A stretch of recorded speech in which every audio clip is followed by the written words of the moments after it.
Di panasnya pertandingan, semangat adem harus jadi pegangan. Dengan 100% kemurnian alami, ademnya Aqua alirkan semangat kita. Aqua, ademin kita semua.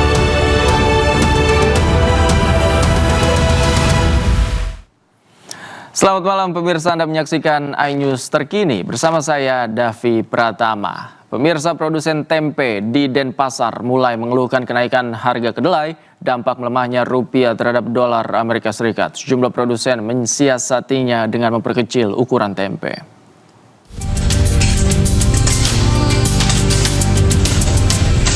Salah satu produsen tahu di Jalan Seroja, Gang Belimbing, Denpasar hingga saat ini tetap berusaha untuk memproduksi tempe di tengah kenaikan harga kedelai impor.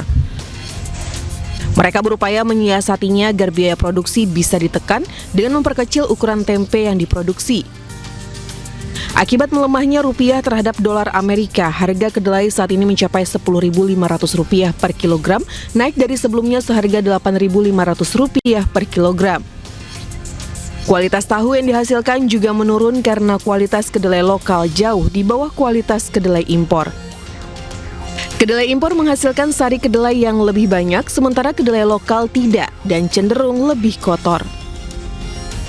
Seminggu yang lalu kita beli 10.600. Sekarang sudah hampir 11 lebih lah. 11.800 bisa sekarang. Itu berarti ada kenaikan Pak dari seminggu yang lalu? Lumayan kenaikannya. Nah, sini lagi dan naik tinggi, dan bagi pengusaha kecil ya tinggi itu. Jumlahnya, karena kan kemarin mau naik katanya pedagang ini beli mau naik terus.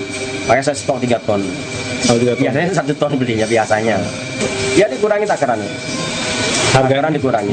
Untuk harga ada berubah nggak? Harga ada berubah. Selain kedelai, produsen juga mengeluhkan kenaikan harga plastik pengemas tempe yang meningkat hingga 15% dari Rp21.000 menjadi Rp25.000 per roll. Para produsen berharap pemerintah bisa mengambil tindakan agar dapat menstabilkan harga. Dari Denpasar, Indra Ari, iNews melaporkan.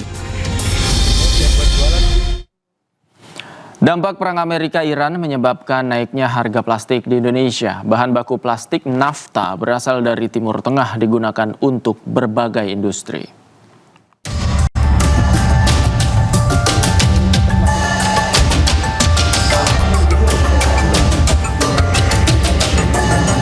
Aini, pedagang minuman es di Cirebon, Jawa Barat ini mengeluh melonjaknya harga plastik kemasan beberapa waktu belakangan.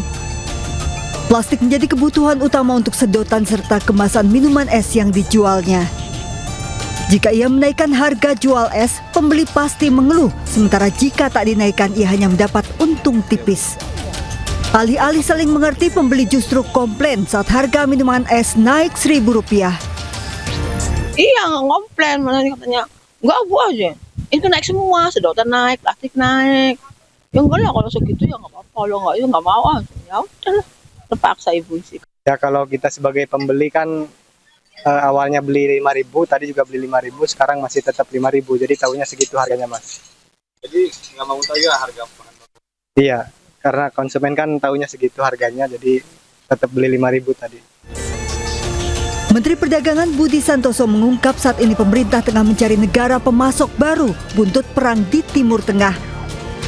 Indonesia masih bergantung bahan baku impor plastik, khususnya nafta dari Timur Tengah. Apa yang kemudian kita lakukan? Kita sekarang mencari alternatif pengganti atau alternatif dari negara lain. Dan kita sudah melakukan misalnya dari negara Afrika, India, dan Amerika. Memang ini butuh waktu Pak ya, karena kan tiba-tiba dari Timur Tengah harus pindah ke negara lain. 70% nafta yang digunakan di seluruh dunia berasal dari Timur Tengah. Nafta tidak hanya digunakan untuk bahan baku plastik, namun juga produk rumah tangga, mainan, suku cadang otomotif, sarung tangan karet hingga ban. Tim Liputan iNews melaporkan. Demikian iNews terkini pemirsa, Anda akan menyaksikan program iNews Prime. Terima kasih, selamat malam, sampai jumpa.